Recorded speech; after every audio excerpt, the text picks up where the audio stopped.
Hola, hola, hola, ¿cómo están todos? Muy, pero muy bienvenidos. Esto es Padres al Día y el programa de hoy, atenti todo el mundo, padres, abuelos, tíos, público en general, porque es algo muy importante y muy interesante de conocer y de saber. Fíjense, ahí está. ¿Cómo identificar los signos de pensamiento suicida en niños y adolescentes? Lastimosamente vimos que hay muchas intenciones de suicidio, si se puede llamar así, y hay números alarmantes. Entonces, y no solamente en adolescentes, sino también en niños, algo que asusta, ¿verdad? Llama la atención y por eso estamos haciendo este programa. Y hemos invitado a un especialista en el tema que enseguida lo voy a presentar, pero ahora, señor director, vamos con estos datos que nos muestra nuestra primer placa, por favor. Y dice que el suicidio y sus intentos en la población infanto-juvenil es más prevalente en adolescentes, pero también se puede ver en niños de corta edad. Según la OMS, entre jóvenes de 15 a 29 años de edad, el suicidio es la segunda causa principal de muerte a nivel mundial. En Paraguay ocurre en un promedio de un suicidio cada 3 días y la estadística va subiendo. A nivel mundial se estima que hay un promedio de 20 intentos por cada suicidio concretado. Les decía, es un tema así, sabemos que existe, leemos, vemos en las noticias, a lo mejor pasó en la familia también, pero tener estos números así que nos gritan que tenemos que hacer algo. No podemos nada más que estar diciendo o pensando eso le pasa a otra gente y no a mí o no a mi familia. Entonces, por eso es el tema del programa de hoy. Y quiero presentar a nuestro invitado. Él es psicólogo clínico, es terapeuta sistémico, es médico psiquiatra, tiene un diplomado en evaluación de competencias parentales, psicotraumología sistémica infantil, exposición prolongada para el tratamiento de trastorno de estrés postraumático y es jefe del Departamento de Salud Mental del Hospital General Pediátrico Niños de Acostañú. Él es el doctor Nelson Sánchez. Doctor, bienvenido al programa. ¿Cómo estás? Un gusto tenerte aquí. Hola, ¿qué tal, Vivi? ¿Cómo estás? Muchísimas gracias por la invitación. Creo que es algo muy loable, parte tuya, poder hablar de este tema que es, aparte de interesante, como lo decías al inicio, es de suma importancia debido a que es uno de los pasos principales para lograr una prevención en el suicidio infanto-juvenil que se transforma, que más que números debería ser considerado como una catástrofe, ¿verdad? La muerte de un niño por propia voluntad debería ser considerada como una catástrofe. Entonces el hecho de poder hablar abiertamente, desmitificar, crear conciencia en la sociedad es de suma importancia. Los números asustan, doctor. En Paraguay ocurre en promedio un suicidio cada 3 días. Sí, es la estadística que había recibido yo en el 2018 de parte del Departamento de Bioestadística del Ministerio de Salud. Me habían enviado la estadística desde el 2004, en el cual se constataron 66 suicidios. Hasta el 2018 iban en aumento, teniendo inclusive suicidios en niños de 8 años. Dios mío. La literatura habla de suicidios desde los 7 años, en el hospital ya vimos intentos de suicidio a los 6 años, y el número va subiendo, llegando en el 2018 a 100. Doctor, ¿qué le pudo haber pasado a un niño de 6 años para querer quitarse la vida? Hay que entender que la salud mental y los trastornos mentales son el punto de convergencia de varios factores, sean genéticos o ambientales, y es importante entender el bienestar infantil como la resultante de las competencias parentales, los recursos comunitarios a favor de la resiliencia del chico, por sobre los eventos adversos en la infancia que influyen en el neurodesarrollo, También sumado a las necesidades básicas insatisfechas de esos chicos. O sea, es una resultante de muchísimos factores que hacen que un chico tenga un mal funcionamiento en su psique, o sea, en su cerebro inclusive, podríamos decirlo, en el cual piense en querer sacarse la vida. Como decía, el suicidio de un niño es una catástrofe, ¿verdad?, a la cual se llega porque un niño no recibió, no fue satisfecho en sus necesidades básicas, tuvo probablemente un ambiente muy hostil y luego entonces eso es la manifestación de un síntoma, de un trastorno mental, de un niño que consideró eso como una salida, la cual no es. Hay que entender que el suicidio o el deseo de querer morir es un síntoma. No es una salida, no es porque es valiente, no es porque es cobarde. El intento de suicidio y el suicidio es un síntoma de un trastorno mental. Bueno, contundente, es un síntoma de un trastorno mental. De esto vamos a hablar en el programa de hoy. Ya les contaba al inicio, un tema por demás interesante, doloroso, pero lo que nosotros queremos acá en Padres al Día es conocer a través de los mejores profesionales que nos visitan todo lo que podemos hacer para prevenir los problemas o por lo menos saber detectar que hay indicios de que ese niño, ese adolescente está pasando muy mal y qué se puede hacer para evitar que continúen con estos pensamientos suicidas y obviamente evitar que cometan el suicidio. Pero tenemos que hacer un mea culpa y tenemos que hacer una revisión absoluta, porque yo le preguntaba al doctor, ¿pero qué le pudo haber pasado a un niño de 6 años para querer quitarse la vida? No es que le pasó una cosa, es un conjunto de situaciones desde dónde nació, qué recibió, qué carencias tiene y un montón de otras cosas que hacen que ese niño tenga un problema y que crea que la solución es quitarse la vida. Porque a los 6 años, ¿cómo pueden pensar eso? Es lo que a lo mejor vos estás pensando y yo también. De esto vamos a seguir hablando a la vuelta del corte.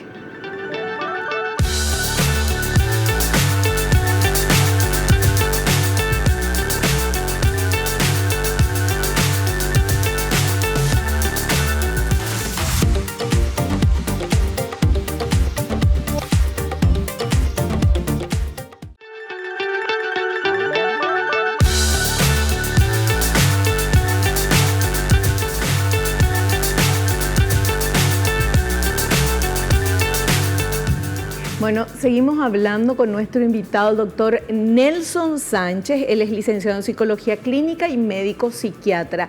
Nuestro tema es cómo identificar los signos de pensamiento suicida en niños y en adolescentes. Y yo quiero tomar nuestra conversación, Doc, desde antes del corte, donde vos me decías, no es un evento que pasa y que ese niño o adolescente decide o tiene pensamientos suicidas, sino que es todo, es un todo, es el entorno, es donde nació, cómo creció, cómo fue cuidado, si fue cuidado, descuidado, si fue maltratado. Todo eso hace que un niño o un adolescente pueda tener este síntoma, como lo decía, que son pensamientos suicidas. Así es, Vivi. El ambiente influye en el neurodesarrollo. Es importante entender que el cerebro va modificando su estructura en base al ambiente. Podemos hacer la comparación en lo mismo que el corazón va a tener un buen funcionamiento si tenemos una buena nutrición, si tenemos una actividad física adecuada. Asimismo, el cerebro también, si recibe ciertos estímulos, tiene un desarrollo y si recibe otros estímulos, tiene otro desarrollo. Eso es muy importante de entender. Bueno, y que yo sigo insistiendo porque quiero graficar para poder entender.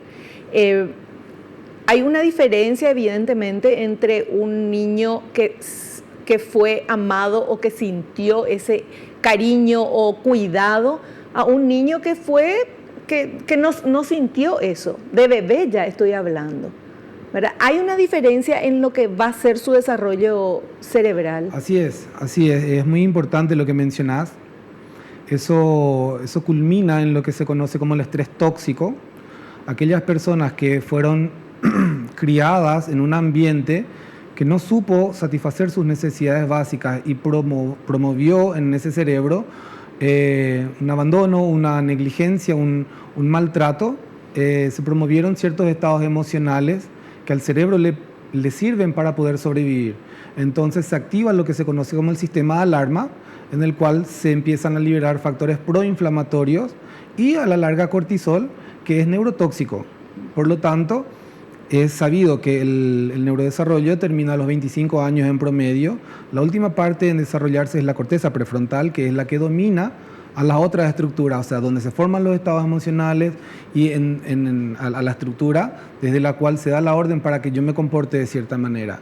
Entonces, el cortisol a largo plazo y mantenido en un contexto hostil para el chico, hizo que las neuronas mueran, hizo que las conexiones mueran. Por lo tanto, un chico que fue criado en cierto ambiente hostil, de grande, cuando se le trate bien, va a responder con hostilidad, por ejemplo. ¿Por qué? Porque su cerebro no sabe interpretar y responder de una manera adecuada. O sea, el maltrato, la hostilidad y la agresión hacia los chicos puede ser considerado como un trastorno del neurodesarrollo.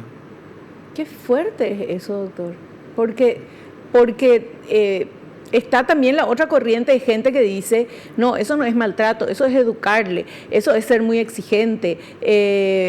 A mí me educaron así, yo hacía algo y me pegaban hasta que sangraba y ahora estoy así. Supuestamente está bien, pero obviamente esa persona no está bien después de todo lo que pasó.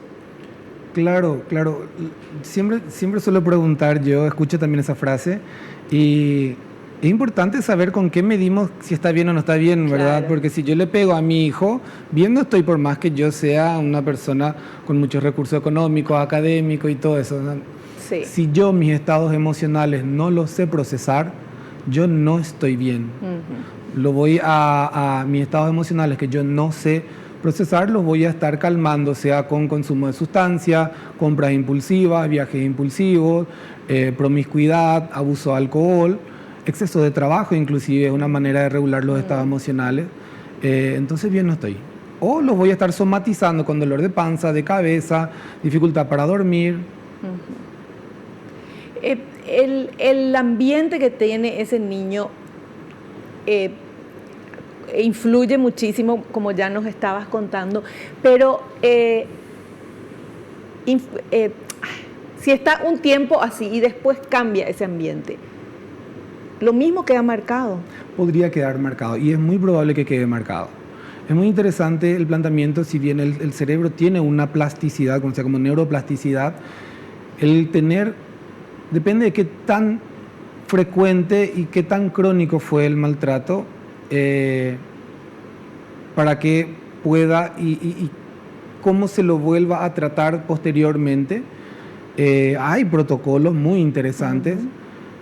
Planteados en esos contextos y no hay garantía de que pueda volver a una restitución íntegra, como se le conoce. Podría quedar cicatriz.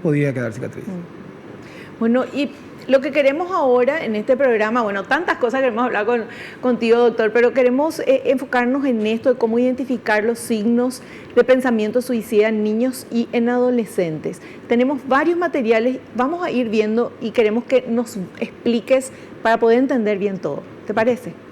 Vamos con este primer material, por favor. Mitos sobre el suicidio. Los niños no se suicidan. Los adolescentes se suicidan por desengaños amorosos o por la imposición de límites. Todos tenemos la posibilidad de suicidarnos. Las personas que reciben amor no se suicidan. Quien se quiere suicidar no lo dice. Si lo dice, no lo hace. Si se reta a un suicida, no lo hará. Quien intenta suicidarse no desea morir.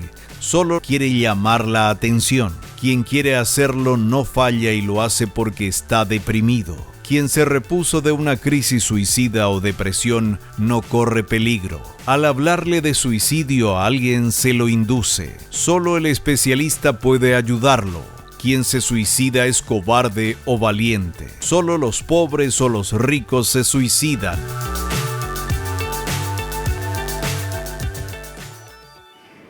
Bueno, si justo prendiste la tele en esta última parte, te cuento que estos son los mitos sobre el suicidio, ¿verdad? Y el doctor nos va a ir explicando todo esto. Esos son todos mitos. Sí, así es. Es muy importante ir concientizando, ir entendiendo, al igual que cualquier otra enfermedad, los trastornos mentales, tenemos que ir conociendo para poder saber cuándo deberíamos de ir a acudir o cuándo debemos llevarle a nuestros chicos junto al profesional de salud mental, sea psicólogo o sea psiquiatra, desmitificando la creencia popular de que al psicólogo o al psiquiatra van los que son débiles, los quejosos, y no, inclusive hoy día se sabe que se plantea que estamos viviendo una evolución del cerebro en el cual los chicos tienen menor tolerancia a la frustración debido a la permanente gratificación que obtienen de todo el estilo de vida, hoy día de un mundo mucho más fácilmente estresante. Entonces, tenemos que ir conociendo todos estos mitos. Es muy importante, los chicos sí se suicidan, ya tenemos la estadística. Es importante entender que el suicidio de un chico es una catástrofe, el suicidio de cualquier persona es una catástrofe.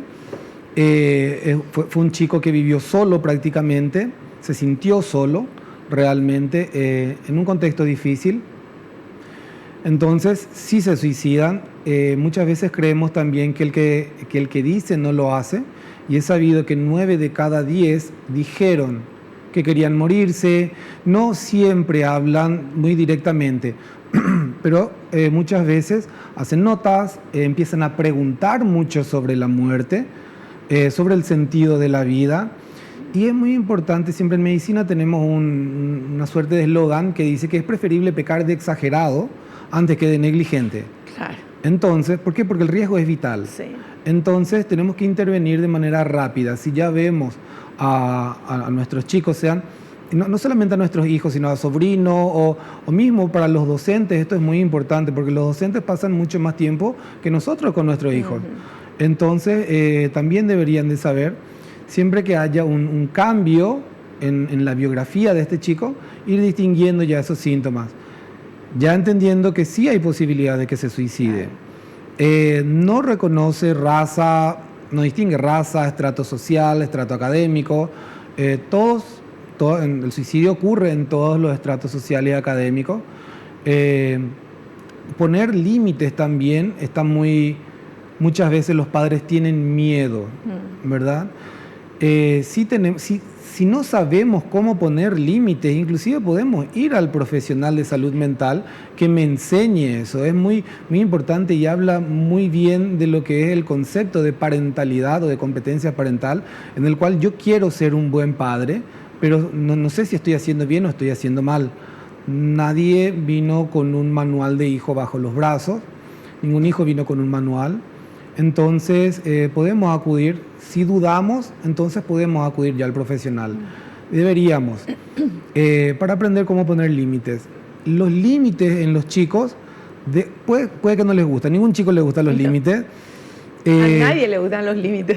Pero a la larga, de grandes, crecen y entienden que esos límites realmente fueron por amor. ¿Por qué? Porque realmente eran importantes para esa persona, para ese cuidador, para ese padre, ¿verdad? A diferencia de los chicos que crecen sin límites, que sienten que realmente no importaban, por eso nadie les ponía límites, ¿sí? Bueno, es muy importante conocer todos esos mitos, y ante la duda siempre es importante acudir.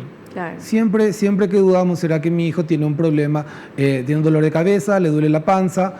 Si mi hijo no tiene las mismas ganas de vivir que antes, ya no le veo alegre, no le veo jugando, le veo más aislado, entonces tenemos que acudir al profesional.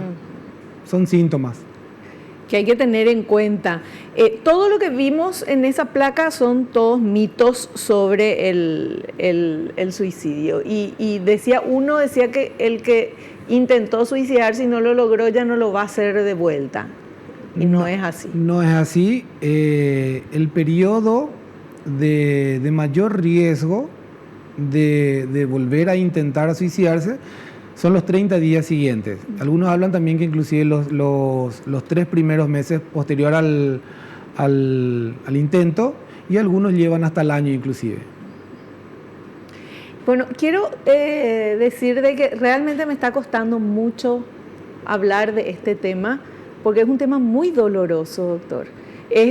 No es teoría lo que se está hablando, estamos hablando de realidad en Paraguay y en el mundo. Y supuestamente nosotros los adultos somos los responsables de hacer que el mundo sea lindo para nuestros hijos y para los niños que nos rodean.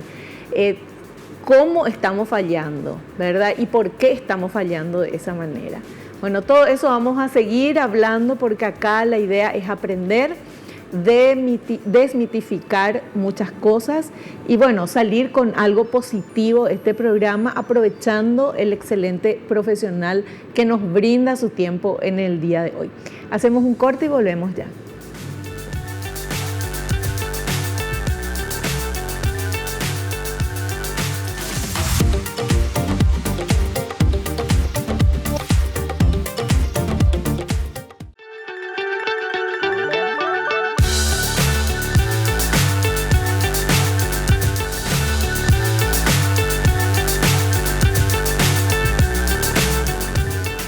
Seguimos charlando con nuestro invitado y tenemos otro material. Por favor, señor director, si podemos ver este siguiente material.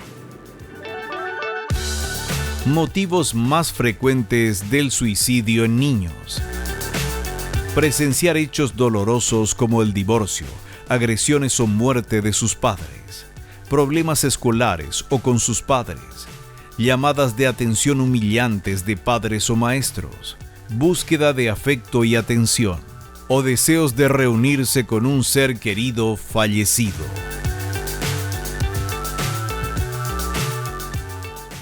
Doctor, ¿y el bullying? Es considerado como un evento adverso en la infancia, es un evento muy hostil para el chico. O sea que puede también llevarle a tener estos pensamientos. Sí, no solamente pensamientos suicidas, sino también homicidas. Ajá. Homicidio. También. Es difícil hablar esto, estamos hablando de niños. ¿Cómo un niño puede tener ese pensamiento homicida, por ejemplo? Por el enojo. Uh-huh. El enojo, la rabia, puede hacer eso. Como te mencionaba hace rato, el cerebro cambia. Cambia, no se introducen los valores. Hace rato mencionabas que es responsabilidad social la prevención del suicidio infanto-juvenil, y se considera en la literatura que el suicidio infanto-juvenil es un fracaso de la sociedad. Claro. Es una catástrofe que directamente influye de manera negativa y perjudica mentalmente a 10 personas, indirectamente a 50 personas. Se sienten culpables y responsables los docentes, los vecinos, el médico, el psicólogo, los padres, los hermanos, todos. Es muy importante que posterior a un suicidio se haga también lo que se conoce como la posvención, que sería una especie de prolongación de la prevención, ¿verdad? En el cual hay que tratar todos los estados emocionales de los que sobrevivieron. ¿Por qué? Porque sobrevivir a un suicidio también es un factor de riesgo para suicidio. O sea, sobrevivieron al suicidio, o sea, la familia del suicida. Sí, los compañeros de escuela. Claro, los que quedaron. De colegio, sí, todos ellos. Claro. Tienen un factor de riesgo. Claro. Sí, es una catástrofe, doctor, como usted lo definió, realmente. Y los motivos más frecuentes de suicidio, dice, presenciar hechos dolorosos como divorcio, agresiones, muerte de sus padres, problemas escolares o con los padres, llamadas de atención humillantes de padres o maestros, búsqueda de afecto y atención y deseos de reunirse con un ser querido fallido. Mucha gente pasa por esto, pero no llega a tener pensamientos suicidas. ¿Cuál es la diferencia? La diferencia, como mencionábamos al inicio, tendría que ver con varios factores. Podría ser genético también, ¿verdad? El grado de resiliencia que tenga ese individuo, a lo que más se apunta a poder modificar, porque es lo que se puede modificar. La genética ya no modificamos, la resiliencia primaria o innata que tenga ese individuo ya no modificamos. Se apunta al medio familiar. Uh-huh. A los cuidadores.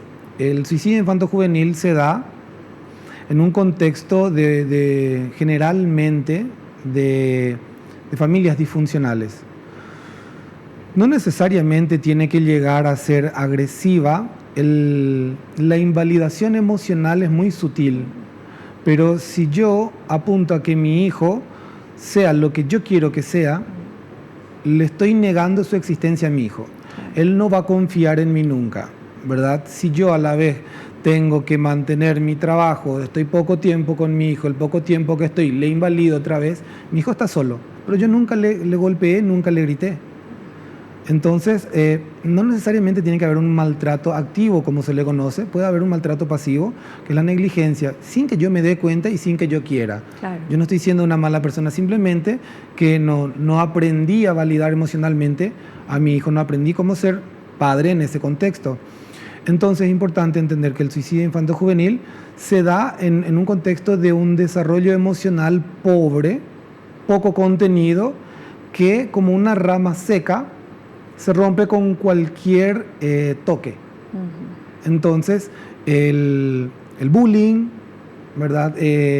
Las reprimendas muy agresivas, vergonzosas, por ejemplo, burlarse de un hijo frente a sus amigos, ¿verdad? Inclusive, los aplazos pueden ser unos motivos. ¿Por qué? Porque los chicos sienten que defraudaron a los padres, ¿verdad? Entonces, en un contexto en el cual mi hijo no tenga esa garantía, que pueda aplazarse y que si se aplazó y tiene 12 años es más responsabilidad mía que él. Sí.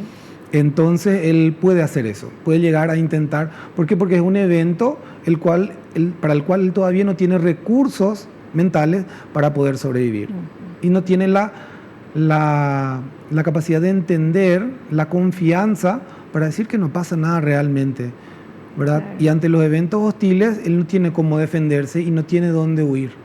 Claro, porque ahí está la responsabilidad de los adultos, del adulto que está a cargo de ese niño o de ese adolescente. Porque si hacemos, Dios mío, se acabó el mundo porque se aplazó, nadie quiere que su hijo se aplace, ¿verdad? Pero muchas veces los padres que son más exigentes por ejemplo, en ese caso de las notas, eran un desastre en el colegio.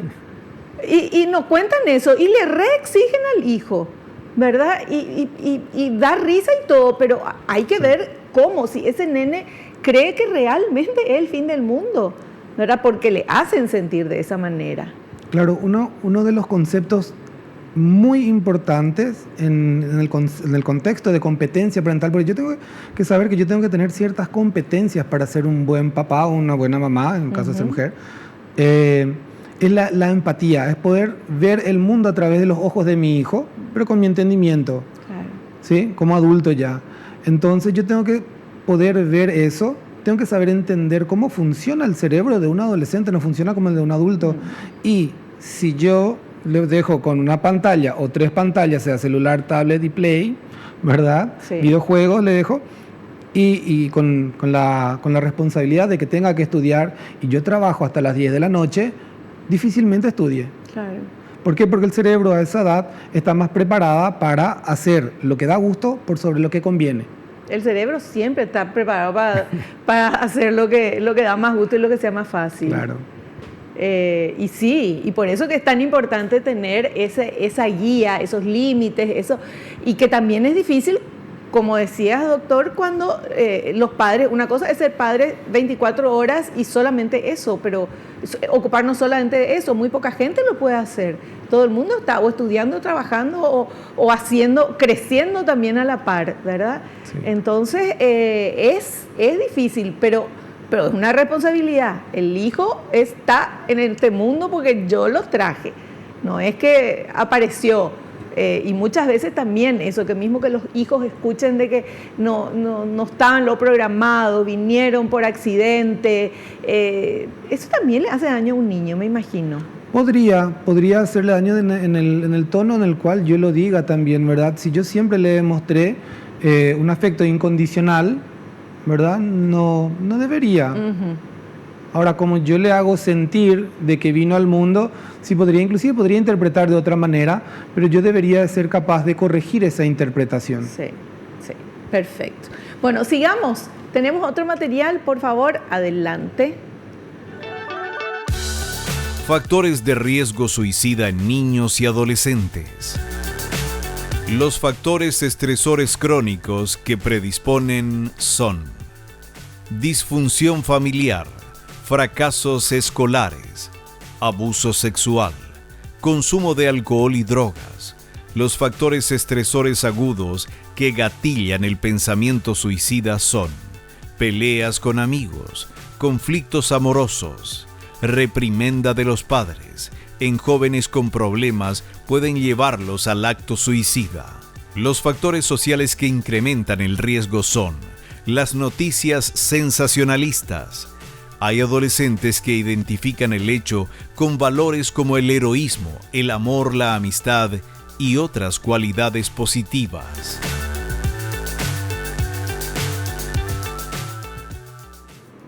Es así, doctor. Es así.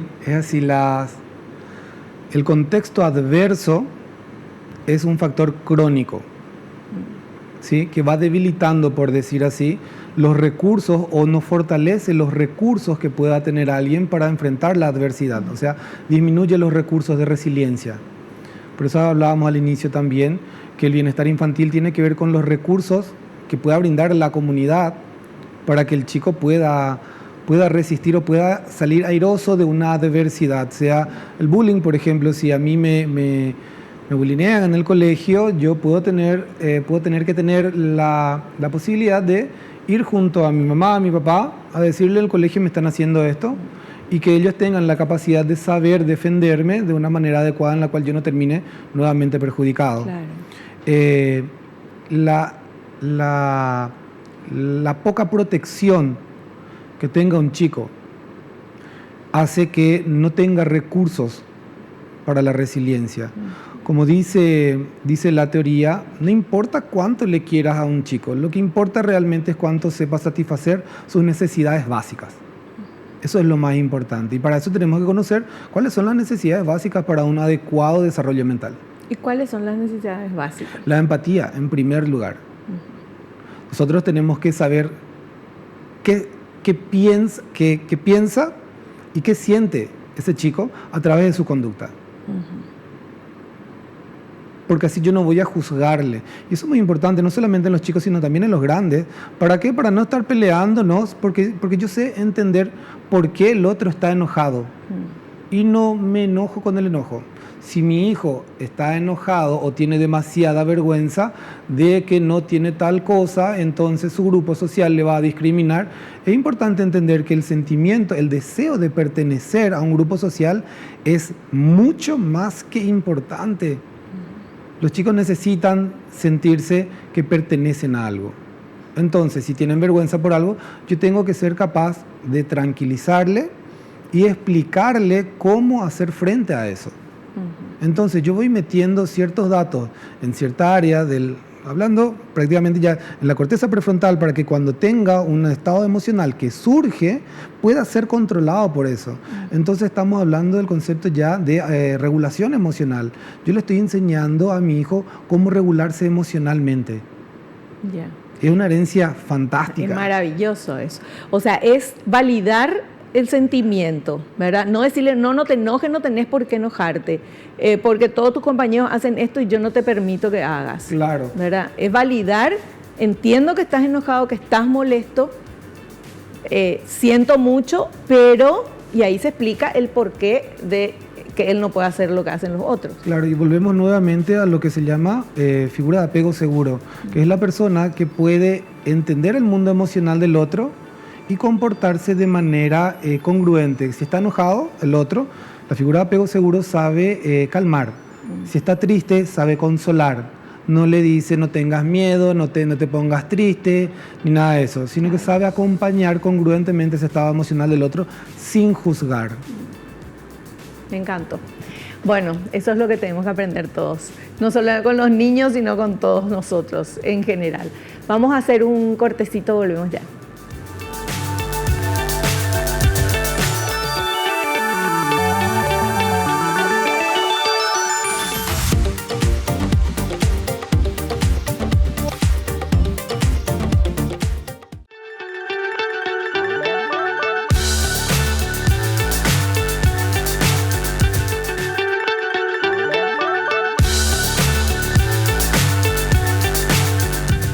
Seguimos hablando con el doctor Nelson Sánchez y tenemos este otro material, señor director, por favor. Signos de depresión en niños. Puede notarse que está más retraído, triste, con mal humor o le dejan de interesar los juegos que antes disfrutaba. Otros signos son un bajón en el rendimiento escolar. Pueden manifestar síntomas gastrointestinales como dolor de panza, diarrea, dolor de cabeza que no se asocian a un cuadro médico.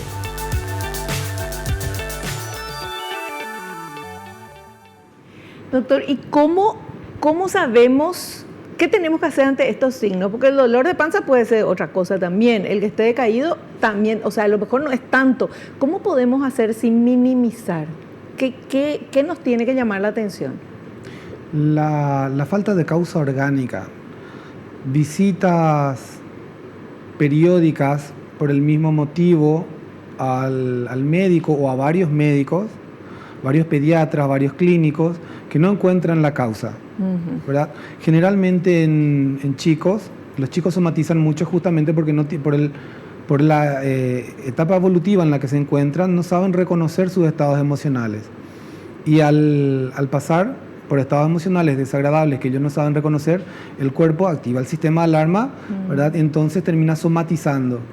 Los dolores de panza sin justificación inclusive pueden estar asociados al suicidio, se asocia y hay que preguntar, los pediatras tienen que estar capacitados en eso.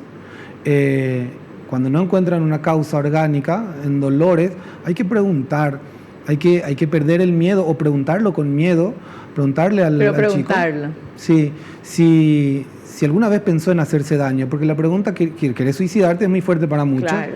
Y muchos pacientes también, muchos chicos pueden sentirse más retraídos en ese contexto. Preguntar si alguna vez pensó en hacerse daño o pensó en que iba a ser mejor si se iba a morir, si se moría, si iba a ser mejor eso. Es importante preguntar. Generalmente cuando son más chicos suele ser dolor de panza, luego suele ser una opresión torácica, muchas veces suele ser también cefaleas sin causa orgánica y una cefalea que no coincide con la fisiopatología propia de las cefaleas. Generalmente son cefaleas de tipo tensional que no ceden con analgésicos comunes. Entonces para eso el pediatra tiene que estar. Y para los padres tiene que estar preparado el pediatra.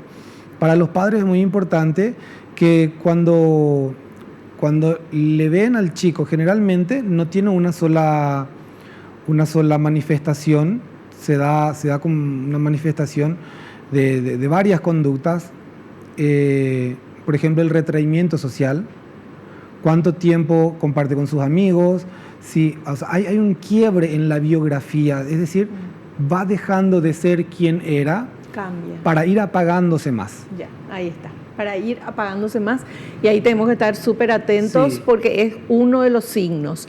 Y veamos ahora este otro material, señor director, por favor. ¿Qué significan las amenazas de suicidio? Las amenazas de suicidio significan desesperación y un pedido de auxilio. Siempre se deben tomar en serio los pensamientos, comportamientos o planes de suicidio.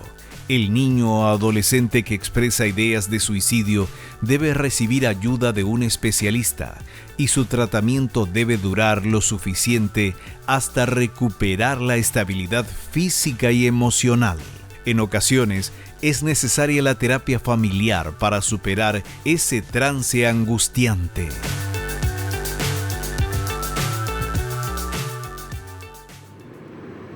La terapia familiar es súper importante, no porque los padres siempre hagan mal las cosas, sino que para saber servir de pilar, de sostén emocional a un hijo, a un chico. También es importante esto para los docentes, como decía hace rato, los docentes son un pilar muy importante en la contención del estado de ánimo de un chico. Tiene que haber una figura de apego segura a quien el chico pueda recurrir en el colegio cuando se siente mal, cuando se siente triste, cuando tiene una crisis de pánico, ¿Para qué? Para que esa persona pueda tranquilizarlo. En este contexto, también la terapia familiar ayuda a los padres para que puedan llevar un adecuado acompañamiento a un hijo, lo cual es muy difícil. Verle a un hijo triste, claro, es lo más difícil que pueda pasarte como padre. Sí. Importantísima es la terapia y que todos nos involucremos cuando claro vemos eso, ¿verdad? No es solamente la mamá o el papá, sino obviamente toda la familia que tiene que ver con eso. Y ahora veamos este siguiente material, por favor. Recomendaciones para los padres. Deben mantenerse atentos si los hijos presentan cambios en los hábitos alimenticios y del sueño, pérdida de interés en las actividades habituales, retraimiento hacia los amigos y miembros de la familia, huida de la casa, uso de alcohol y de drogas, descuido del aspecto personal, preocupación acerca de la muerte, aumento de molestias físicas como dolores de estómago, de cabeza y fatiga, pérdida de interés por la escuela o el trabajo escolar, falta de respuesta a los elogios, aviso de planes o intentos de suicidarse.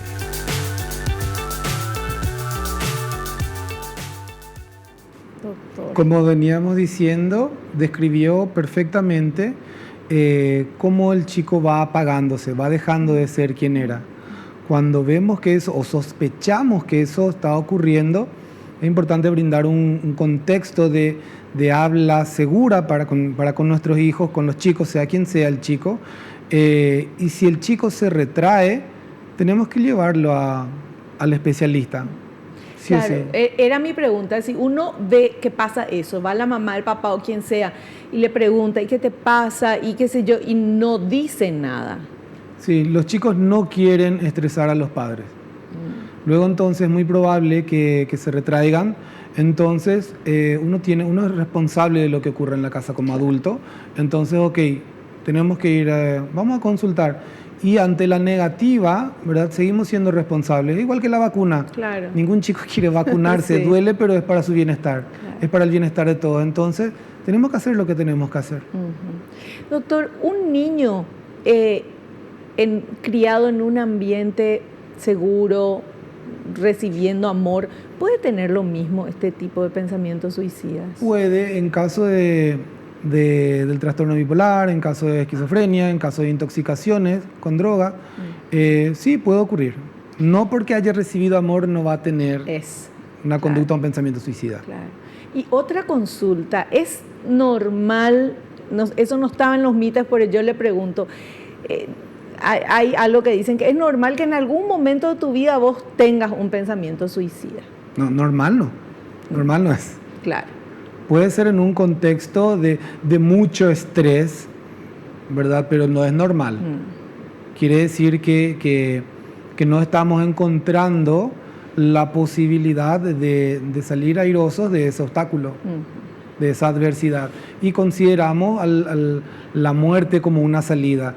Y la muerte no, o sea, el pensamiento suicida es un síntoma. Claro. No hay de otra. Yeah. Y los niños siempre sienten culpa de lo que pasa a su alrededor en la familia. Pueden llegar a sentirse, es muy importante esa pregunta, porque nosotros tenemos que saber entender por qué nuestros hijos sienten lo que sienten, por qué sienten los estados emocionales.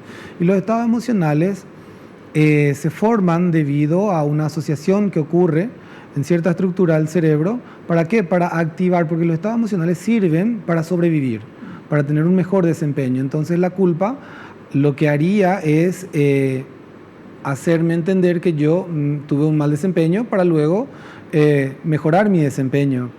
Pero las emociones surgen, puede ser que yo no sea el culpable realmente, y es muy importante que los padres sepan ver eso y sepan enseñarle que realmente no es culpable y hacerle sentir que no tienen esa culpa de nada. Perfecto, súper claro. Hacemos un cortecito y volvemos en unos minutos.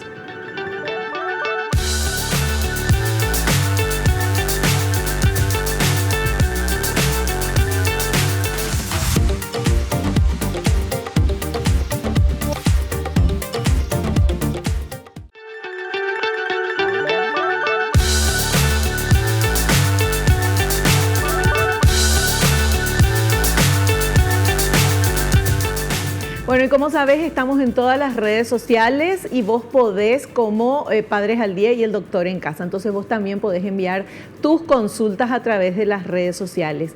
Y vamos ahora con esta primera pregunta que hemos recibido para nuestro invitado. ¿Es difícil que el niño o adolescente con pensamiento suicida puedan hacer algo por él mismo o solo su familia y la terapia pueden? Sí, es difícil que el niño pueda hacer algo por sí mismo.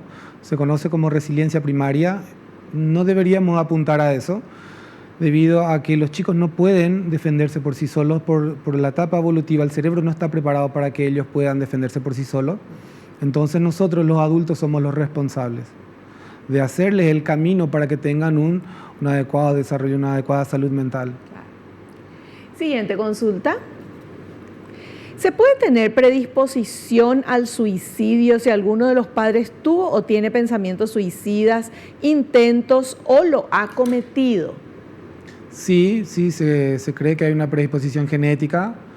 Se cree también desde el punto de vista del aprendizaje, de cómo ese chico vio la conducta suicida, cómo ve, inclusive el trastorno que pueda estar sufriendo ya hoy día ese chico de estar presenciando intentos de suicidio o suicidio de algún padre. O sea, hay varios factores, varias maneras en las cuales uno pueda tener esa predisposición. Y la última consultita, por favor. ¿Cómo hablar con un niño o adolescente con pensamientos suicidas si se retrae?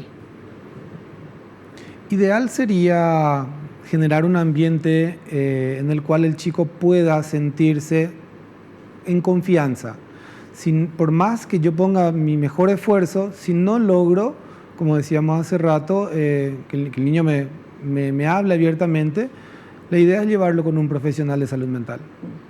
En primer lugar con el psicólogo y evaluar si es que necesita medicarse ese chico. También hay que desmitificar la medicación. Porque está muy asociado a que el que toma remedio porque está loco, y no es así. No es así. La medicación es muy útil cuando el cerebro ya no logra controlar, o sea, no podemos controlar nuestras voluntades, mi pensamiento, mi conducta ni mi estado emocional.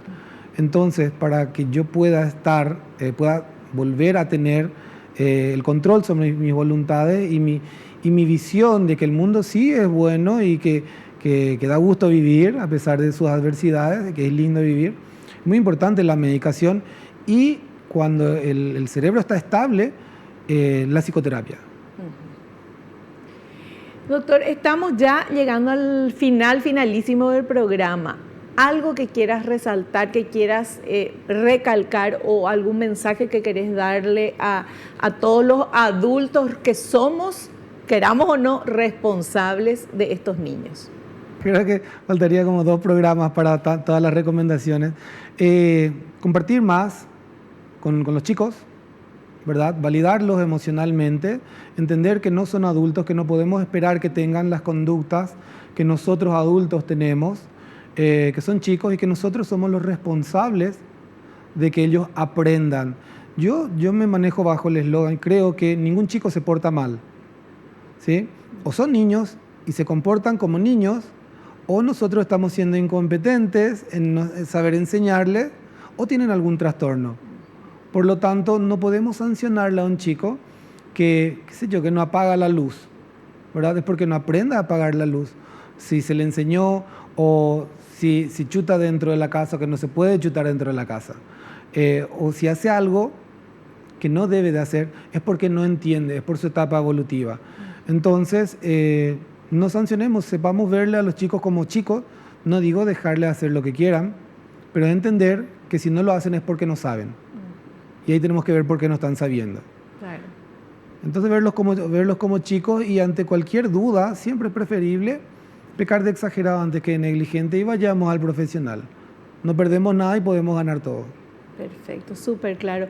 Doctor, te queremos agradecer la presencia, todo lo que nos estuviste comentando, porque gracias a vos podemos hablar de este tema y desmenuzarlo de esta manera, y estoy segura que fue de muchísima ayuda para mucha gente que está viendo el programa. Cuando quiera, muchísimas gracias a vos, a toda la producción.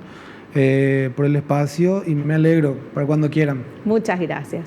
Y nosotros nos despedimos hasta el próximo programa con este programón que tuvimos realmente hoy con tanta información y ojalá que a todos nos caiga la ficha de saber que está en nuestras manos, que somos responsables y que tenemos un montón de cosas que podemos mejorar para que nuestros niños tengan una infancia y tengan una adolescencia segura y feliz. Y no te olvides lo que te digo siempre, porque es cierto, naciste para ser feliz, no te conformes con menos. Chao, chao.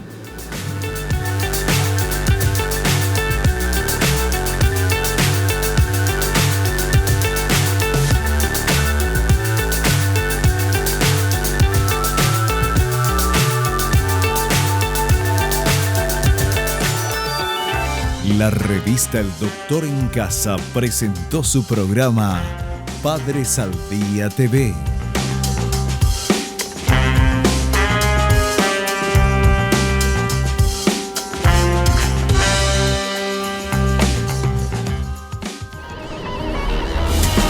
Fue una realización de Alicante.